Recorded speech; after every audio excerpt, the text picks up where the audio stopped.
Mesdames et messieurs, chers internautes de la Voix du Sud, bonjour et merci de votre fidélité. Bienvenue dans ce premier numéro de votre magazine Mon Village. Mon Village, c'est un magazine qui nous permet de descendre dans les villages pour mettre en lumière les aspects positifs et les besoins des populations afin de permettre les autorités de venir en aide à ces communautés. On a fait la commune de Djibidjon, on a été à Badiana, c'est dans la commune de Dignaki. On a fait également le village de Diginom, c'est dans la commune de Kobalan. Tout récemment, nous avions fait le village de Bessir. Bessir, c'est dans le département de Bignona, commune de Kartiak, dans le Blouf, plus précisément. Alors, dans ce village de Bessir, c'est un village qui renferme une riche histoire qui allie tradition et modernité. Cette histoire bâtie, nourrie et entretenue par de vaillants et braves hommes nous est contée par le chef Alioune Bodian. Il est introsé par Ansmari Sam.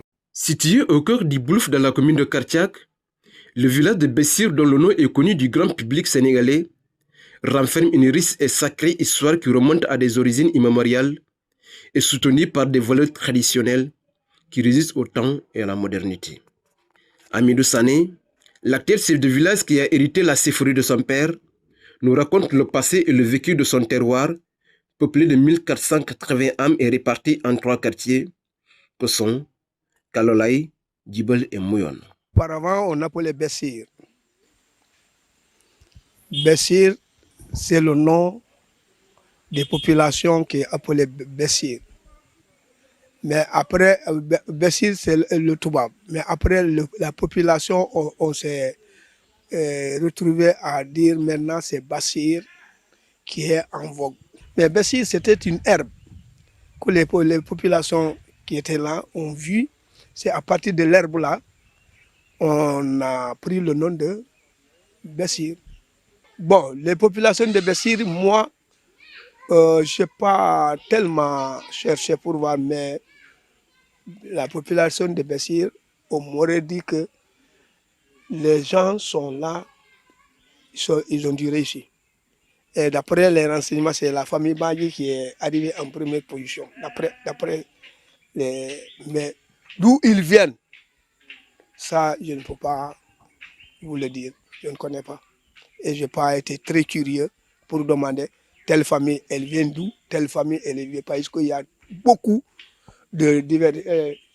Tu vas entendre celui-là dire que nous, on vient de tel lieu, l'autre dit on vient de tel lieu, et c'est la même famille. Mais ce n'est pas une seule famille qui est là. Il y a la famille Djedji Kounda, il y a la famille Badji Kounda, il y a Kamara Kounda, il y a Koli Kounda, il y a Sonko Kounda, tous, il y a Diata Kounda, donc je ne peux pas dire Bessir vient de telle position. M. Sané n'a pas manqué au cours de son exposé de rappeler la prouesse et le parcours héroïque de l'ancien chef de canton et arrière-grand-père de Ousmane Sonko, Arfan Bessir, dont la vision et l'œuvre sont encore visibles et palpables à Bessir. Bon, Arfan Bessir Sonko, il a pris le nom de Arfan Bessir Sonko pour devenir le canton, chef de canton de Yougout Nord, depuis Diagoun jusqu'à Kyonkessil et Yamat. C'est lui qui polarisait son cantonnement.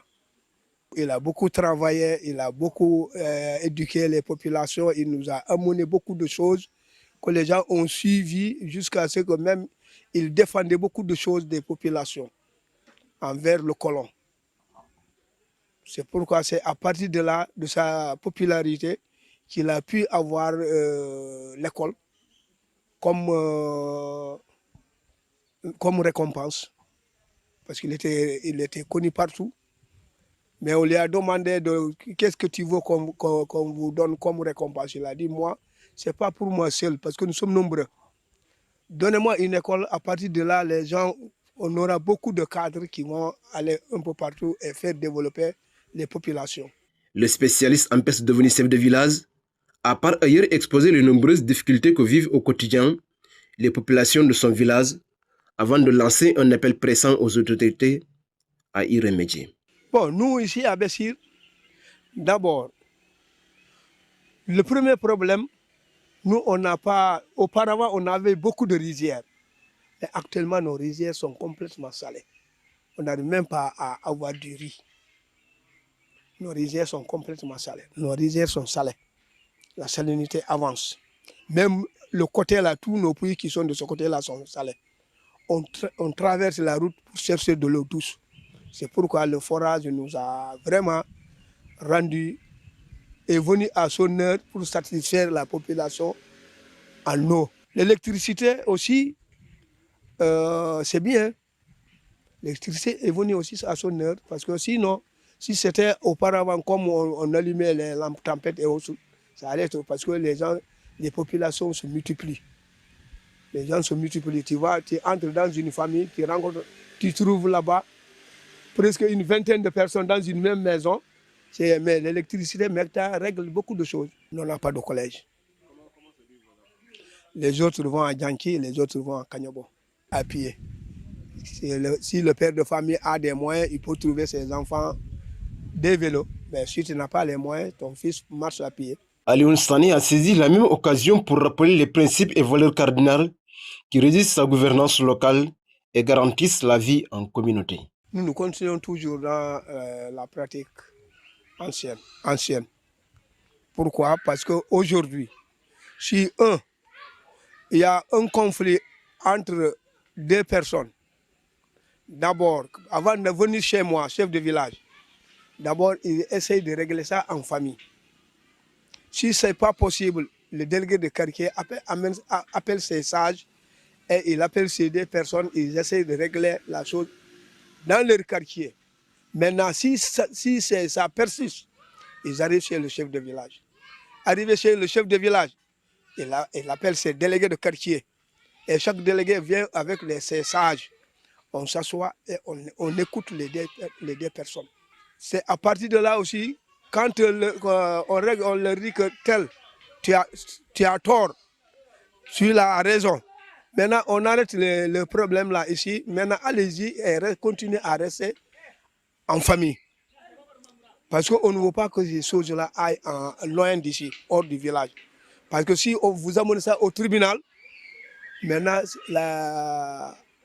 la cohabitation est devenue maintenant autre chose.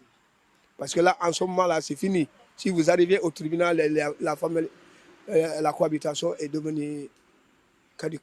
À l'image de plusieurs localités du pays qui se battent au quotidien en misant sur les ressources humaines et les potentialités que leur offre la nature pour se développer, le village de Bessir peut, en dehors de la conservation de ses valeurs traditionnelles, se vanter de la bravoure et de la haute renommée de ses fils et petits-fils comme Arfan Bessir Sonko, Siaka Bodian, Yankoba Abdelkader Sonko, Boubacar Bodian ou encore Ousmane Sonko, actuel président de l'Assemblée nationale du Sénégal. Vous avez suivi l'intervention du chef de village de Bessir, Alioune Bodian. Vous avez entendu ce qu'il venait de dire. C'était extrêmement intéressant. Il est revenu également sur le parcours, en tout cas, de Arfan Bessir Sonko, le chef de cantonnement, mais également entre autres acteurs, d'où ces populations de Bessir ont venu. Et je pense que ça sera une occasion de savoir plus encore sur les détails dans ce village, dans nos prochaines, en tout cas, émissions.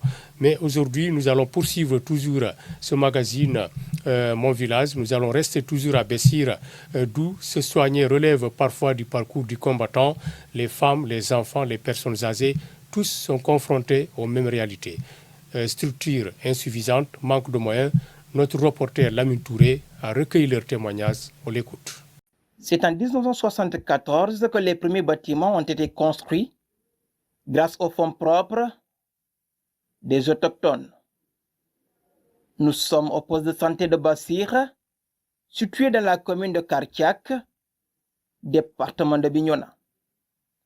Il a été inauguré en 1980 et à partir de ce moment, il porta le nom de Yorogan Gueye, médecin-chef de la région de Ziguinchor de l'époque. L'accession de notre pays à l'indépendance a fait de chaque citoyen bessirois un acteur de son propre développement d'abord. Et c'est dans ce sens-là que les fils de Bessir ont pensé à créer l'association d'entraide des ressortissants et résidents de Bessir pour son développement, ARBD. Et c'est après cette création, ils se sont lancés dans la lutte pour le développement de leur village.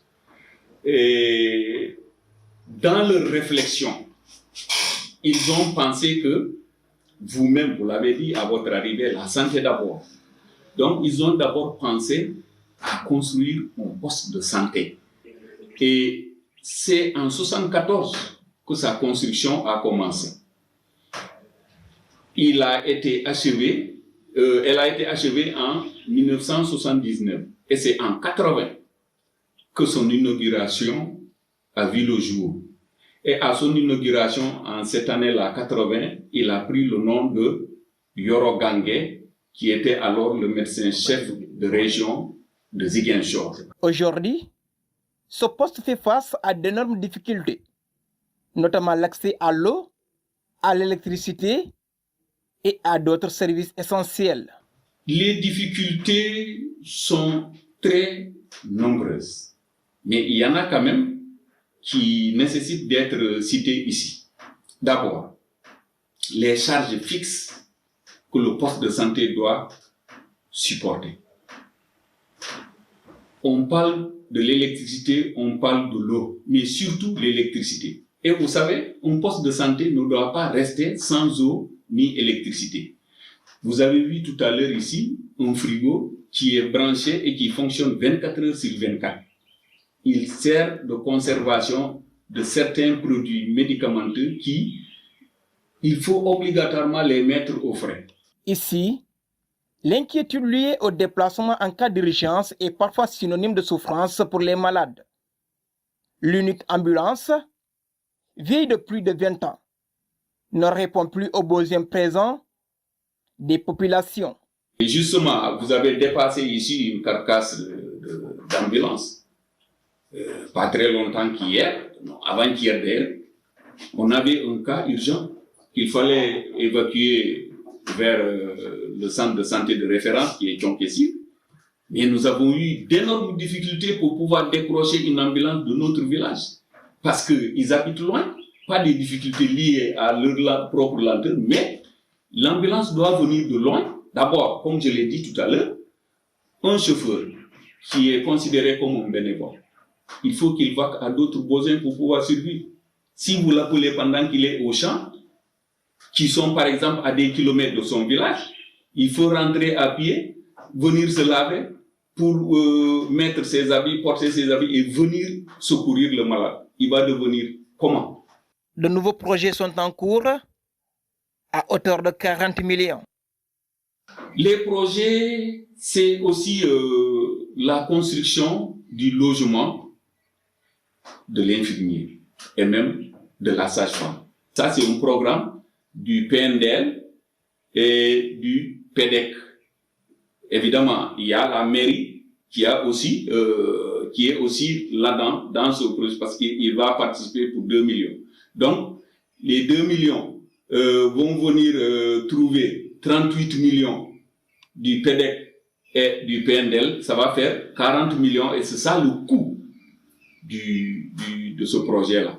Le personnel reconnaît les efforts de la municipalité, mais appelle à un engagement renforcé pour améliorer les conditions de travail et de prise en charge. Ces factures-là. Donc nous, je pense que si le maire peut étendre vraiment ses capacités vers la prise en charge des factures de courant au niveau de sa commune, ce serait encore meilleur. Autrement dit, nous mettre ici des plaques solaires pour éviter certaines charges. Ce message est lancé auprès des autorités locales, étatiques et des personnes de bonne volonté. Il s'agit de soutenir ce poste de santé afin qu'il continue à servir dignement les populations. Mais l'aide d'abord, c'est nous, notre supérieur hiérarchique, c'est le conseil municipal, c'est le maire. Ensuite, en dehors de ça, nous sommes en train, nous avons lancé une levée de fonds au niveau de tous les fils de Bassir ou d'ailleurs, pour que chacun puisse vraiment faire face à ça, pour que nous puissions faire face à ça. Le poste de santé de Bassir, témoin de l'histoire et de la solidarité des communautés, incarne aujourd'hui un appel urgent à la responsabilité collective. Soutenir cette structure, c'est préserver un héritage et garantir aux générations futures un accès équitable aux soins, là où chaque vie compte. À travers le reportage de Lamine Touré, nous avons entendu toutes les doléances des populations concernant la santé dans ce village béni de Bessir, dans la commune de Kartiak, dans le Blouf. Alors, nous allons poursuivre toujours ce magazine. Nous nous intéressons maintenant à l'éducation. Dans cette localité, la première école du Blouf, construite dans les années 1990, porte encore la mémoire d'une région. Alors, elle a formé des autorités et des icônes, mais aujourd'hui, entre vétusté et espoir, l'établissement attend toujours le soutien qu'il mérite. Je vous propose d'écouter le reportage de Aïssa Sarr. À Bessir, plus précisément dans le Blouf, se dresse la toute première école construite dans les années 1920 par l'administration coloniale. Grâce à la vision de son mentor Arfan Bassirou Sonko, cet établissement marque le début de l'éducation formelle de la région. Au-delà des briques et du ciment hérités de l'époque coloniale, c'est toute la mémoire du Blouf qui s'y trouve ancrée. Le bâtiment qui est derrière, c'est le premier bâtiment construit au niveau de Bessir par le colon. Mais Bessir a eu ce bâtiment-là par récompense à l'effort que Arfan Bessir Sonko a fait pendant la période coloniale. Pourquoi à l'école? Parce que pour Arfan Bessir, c'est un grand visionnaire, ça il faut le savoir. À son temps, quand il était parti rendre visite au colon, il y avait un intermédiaire entre lui et le colon.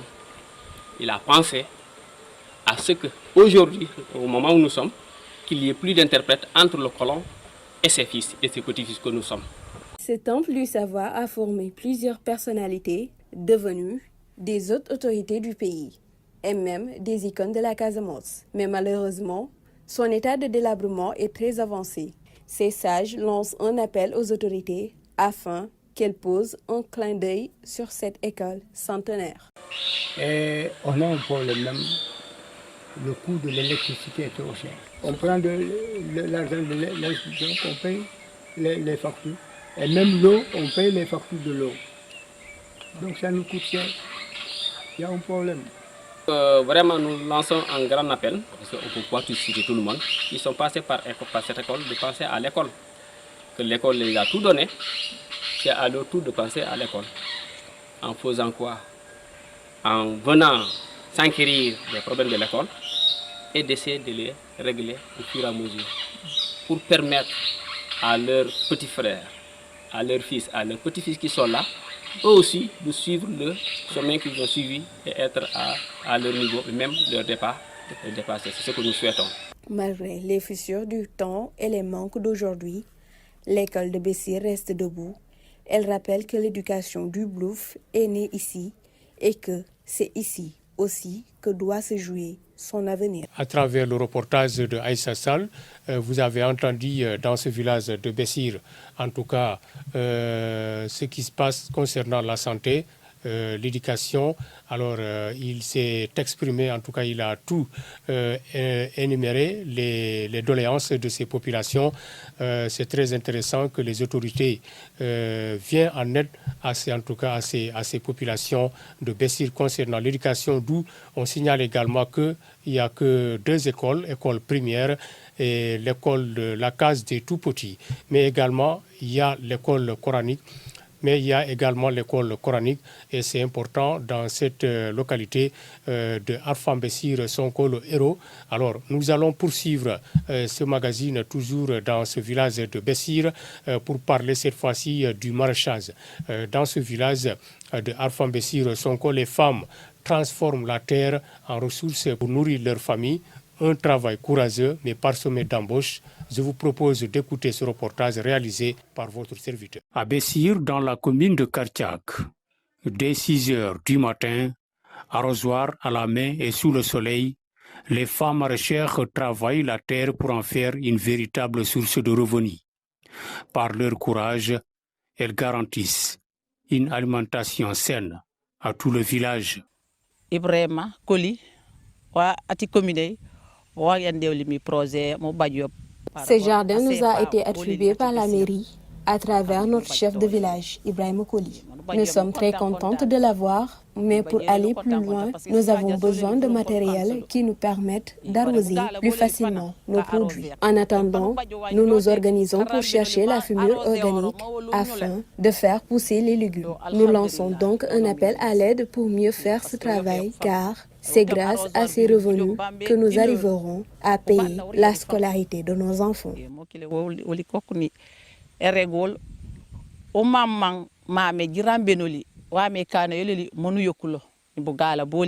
Ces femmes cultivent une grande variété de légumes, notamment le gombo, le piment, ainsi que d'autres maraîchers très prisés sur le marché local. Cette année, nous avons cultivé de l'oignon, du gombo, entre autres légumes.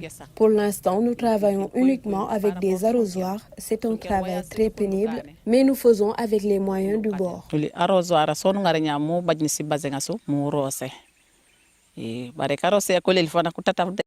Elle partage le même constat et lance un véritable plaidoyer pour une meilleure condition de travail et un accès facilité aux moyens de production. Ce dont nous avons besoin, ce sont des équipements qui nous facilitent la tâche. Si on pouvait nous doter de robinets et d'un système d'irrigation, cela nous aidera énormément. Nous aurions plus de temps à consacrer à d'autres activités.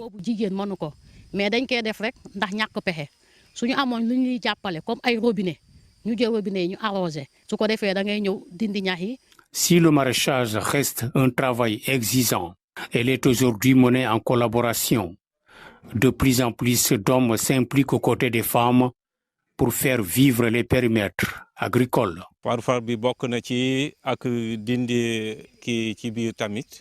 Le désherbage fait aussi partie des travaux que nous effectuons chaque année dans ce périmètre agricole. Aujourd'hui, pour accompagner ces femmes dans ce qu'elles font, il faut surtout de la formation.